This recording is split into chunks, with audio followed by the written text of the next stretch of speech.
नमस्कार, मैं doctor Anjali Dubey Gideon history channel में पुनः आपका स्वागत करती हूँ। हमारा आज का जो विषय है वह है प्रथम अंग्रेज मराठा युद्ध, जो 1775 से 82 ईस्वी तक संपन्न हुआ। प्रथम अंग्रेज मराठा युद्ध अगर हम अच्छे से पढ़ना चाहते हैं तो उसके लिए हमें सबसे पहले मराठा संघ को समझना आवश्यक है, जो इसके पहले के वीडियो में आपको बताया जा चुका है। उस मराठा संघ में हमने देखा कि पेशवा के समय प्रथम आंग्ल मराठा युद्ध शुरू होता है। तो आज हम बात करते हैं प्रथम आंग्ल मराठा युद्ध 1775 से 82 ईस्वी। युद्ध के कारण, जैसा कि हमने पिछली बार भी चर्चा की थी, कि माधवराव के बाद उसका भाई नारायण राव पेशवा बना था और यह बात उसके चाचा रघुनाथ राव या रघोबा को अच्छी नहीं लगी थी।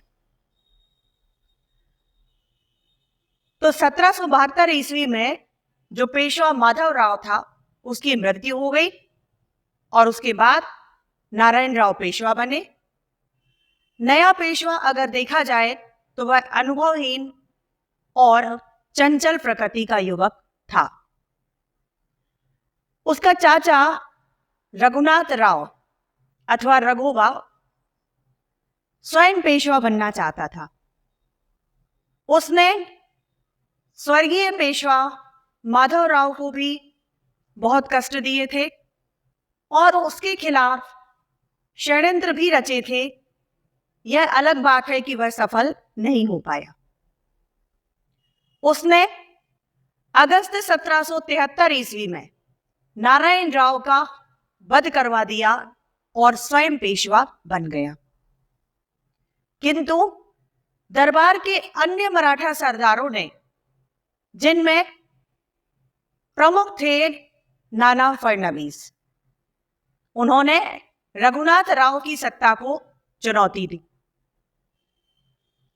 नारायण राव के वध के कुछ महीने बाद ही उसकी विधवा गंगाबाई को एक पुत्र उत्पन्न हुआ।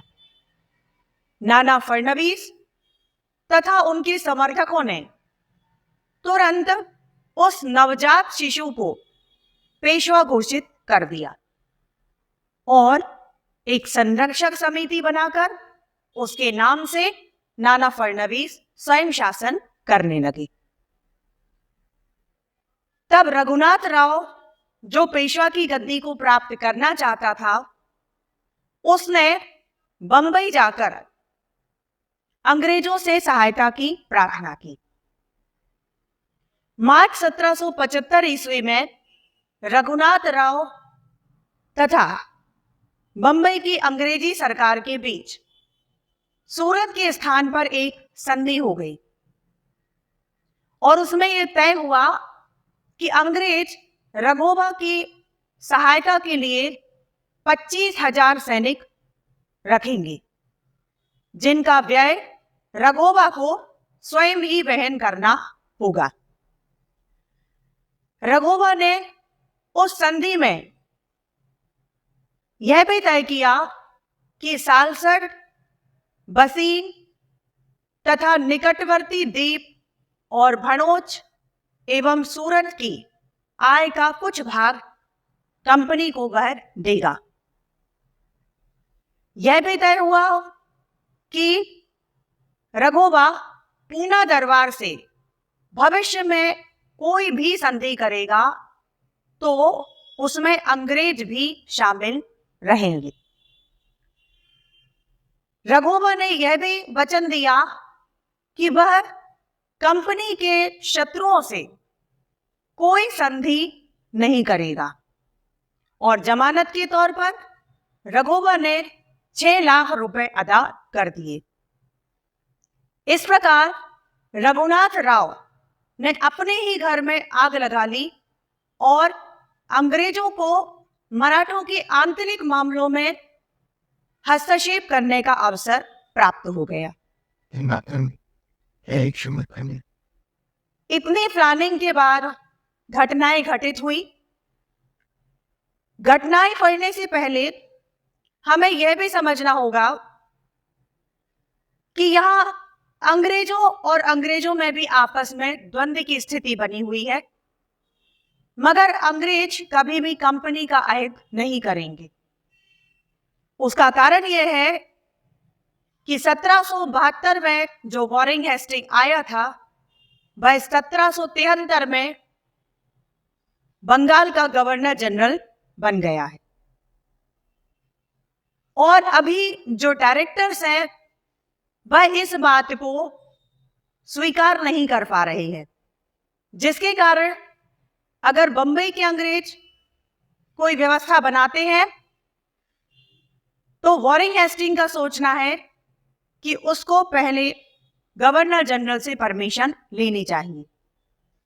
अतः आपको इसमें थोड़ा सा द्वंद्व अंग्रेजों का भी दिखेगा, लेकिन अंततः वह कंपनी का हित कभी भी नहीं होने देंगे। तो जैसा कि हमने अभी बात की कि रघोबा ने बंबई की सरकार से सहायता मांगी और वह सहायता जो है वो सूरत की संधि के द्वारा प्राप्त हुई थी, जिसके बारे में हम अभी वर्णन कर चुके हैं कि सालसट का प्रदेश मिलेगा, भड़ोच वाला पार्ट मिलेगा, क्षतिपूर्ति दी जाएगी। तो सूरत की संधि में बंबई सरकार ने कंपनी के गवर्नर जनरल वॉरेन हेस्टिंग तथा उसकी परिषद की स्वीकृति के बिना ही सूरत की संधि करनी थी। और केवल सूरत की संधि ही नहीं की, उसको आगे बढ़ाते हुए युद्ध भी लड़ लिया, जिसे हम आरा के मैदान के युद्ध के नाम से जानते हैं। बंबई से एक सेना कर्नल कीटिंग के नेतृत्व में रवाना हुई और 18 मई 1775 ईस्वी को आरा के मैदान में उसका पूना की सेना से युद्ध हुआ, जिसमें पूना की सेना परास्त हो गई और रघोबा का भाग्य चमक उठा। आरा के मैदान का जब युद्ध हो गया और अब बंबई की अंग्रेज सरकार रघोबा को पूना की गद्दी पर पेशवा के पद पर बिठाना चाहती है, इतने में यह बात वॉरेन हेस्टिंग को भी पता चली और वॉरेन हेस्टिंग ने बंबई की सरकार से कहा कि मेरे बिना परमिशन के आपने कैसे कोई युद्ध लड़ लिया और मैं इस संधि को नहीं मानता। वॉरेन हेस्टिंग ने सूरत की संधि का विरोध किया और पूना दरबार से एक नई संधि करवा दी, जिसे हम पुरंदर की संधि के नाम से जानते। तो अब हम बात करेंगे पुरंदर की संधि की। कुछ समय बाद गवर्नर जनरल की परिषद ने कर्नल आप्टन को पूना दरबार से संधि करने के लिए भेजा। मार्च 1776 ईस्वी में आप्टन ने पूना की संरक्षण परिषद से एक संधि कर ली, जिसे हम पुरंदर की संधि के नाम से जानते। इसके अनुसार कंपनी ने रघोबा को समर्थन न देने का वचन किया। पूना दरबार इस बात पर सहमत हो गया था कि सालसट जो रघोबा ने अंग्रेजों को दिया था वह उनके अधिकारों में बना रहेगा और भड़ोच का राजस्व भी वे प्राप्त करते रहेंगे। बस शर्त यह रही कि आप रघोबा को समर्थन न दें, जिसके लिए संधि के माध्यम से वॉरेन हेस्टिंग तैयार था और कंपनी ने इसमें हामी भर दी। इसके बाद जो अगला पॉइंट आएगा वह है पुरंदर की संधि का उल्लंघन।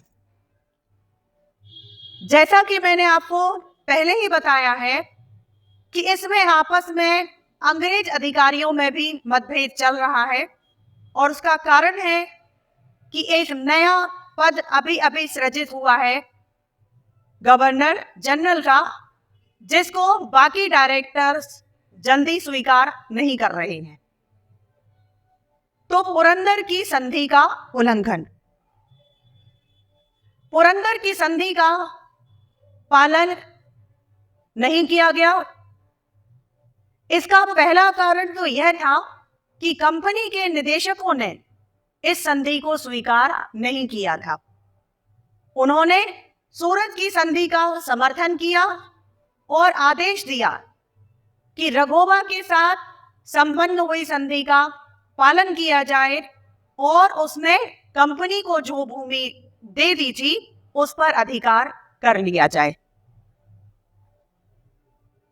तो स्पष्ट है कि यह पुरंदर की संधि का सीधा सीधा उल्लंघन हो रहा है और बंबई सरकार सूरत की संधि को फॉलो करना चाहती है। न केवल बंबई सरकार ने सूरत की संधि का अनुसरण किया, बल्कि उस अनुसरण में एक युद्ध भी शुरू हो गया जिसको हम तालेगांव के युद्ध के नाम से जानते हैं।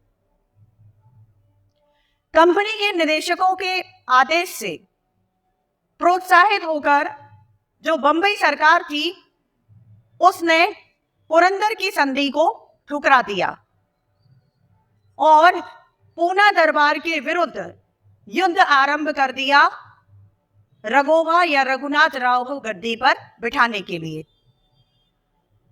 उसने कर्नल ईटरगन की कमान में एक सेना पूना की ओर भेज दी जिसमें 6000 यूरोपीय और 3300 भारतीय सैनिक थे। लेकिन बीच में ईटरगन बीमार पड़ गया, अतः जनवरी 1779 में कर्नल काकबर्न ने अगली कमान संभाली और तालेगांव के युद्ध में जो अंग्रेजी सेना थी वह परास्त हो गई तथा अंग्रेजी सेना को बड़गांव की एक अत्यंत अपमानजनक संधि करने पर बाध्य किया गया और पूना दरबार की तरफ से यह निर्णय दिया गया कि अंग्रेज मराठों की उस सब भूमि को वापस कर देंगे जो उन्होंने 1775 ईस्वी से लेकर उस समय तक हस्तगत की है। तो इस तरह आप देख रहे हैं कि बंबई की सरकार ने पुरंदर की संधि को ना मानकर सूरत की संधि को आगे बढ़ाया और तालेगांव का युद्ध भी लड़ लिया, लेकिन उसमें बंबई की सरकार पराजित हो गई और एक अपमानजनक संधि मिल रही है बड़गांव की संधि। तब गवर्नर जनरल जो समय वॉरेन हेस्टिंग था उसने बंबई की सरकार को फटकार लगाई और कहा कि मैं इस बड़गांव की अपमानजनक संधि को स्वीकार नहीं करूंगा। इसके बाद वॉरेन हेस्टिंग गवर्नर जनरल ने तुरंत एक सेना भेजी पूना दरबार से युद्ध करने के लिए और अहमदाबाद तथा बसीम पर अंग्रेजों ने अपना अधिकार जमा लिया। गवर्नर जनरल वॉरेन हेस्टिंग ने बड़गांव की संधि को स्वीकार नहीं किया। कंपनी की प्रतिष्ठा को पुनः स्थापित करने के लिए उसने कर्नल गोडार्ड के नेतृत्व में एक बड़ी सेना बंबई की तरफ भेजी। गोडार्ड मध्य भारत को पार करता हुआ अहमदाबाद पहुंचा और 15 फरवरी 1780 ईस्वी को उसने वहां पर अपना अधिकार जमा लिया। उसी वर्ष दिसंबर में उसने बसीम को भी जीत लिया।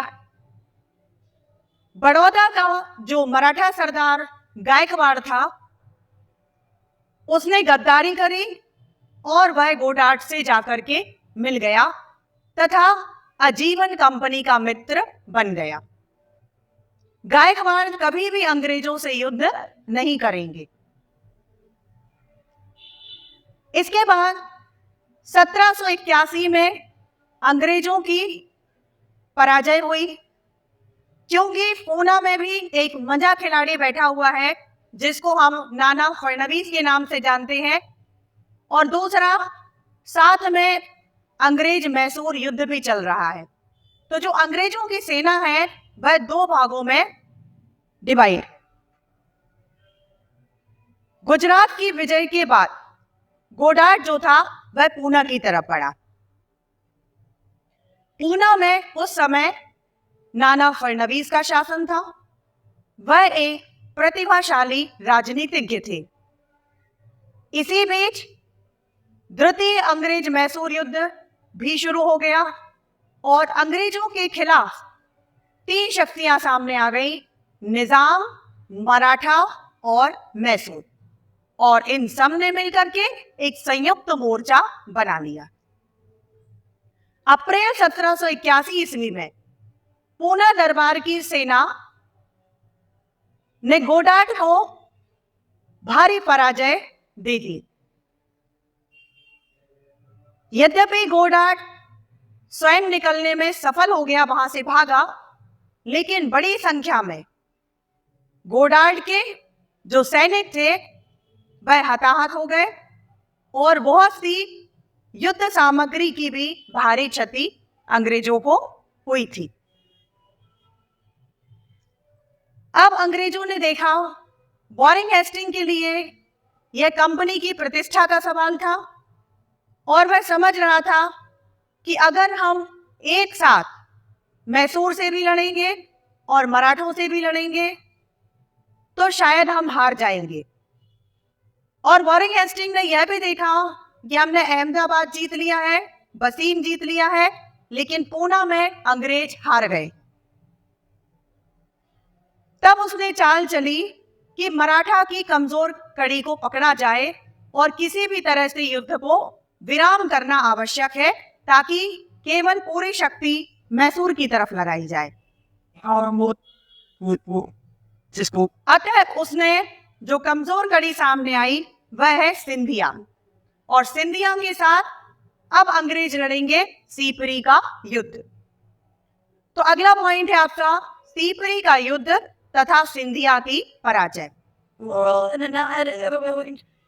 कैमूक के नेतृत्व में एक अंग्रेज सेना ने सिंधिया को सीपरी के युद्ध में हराया।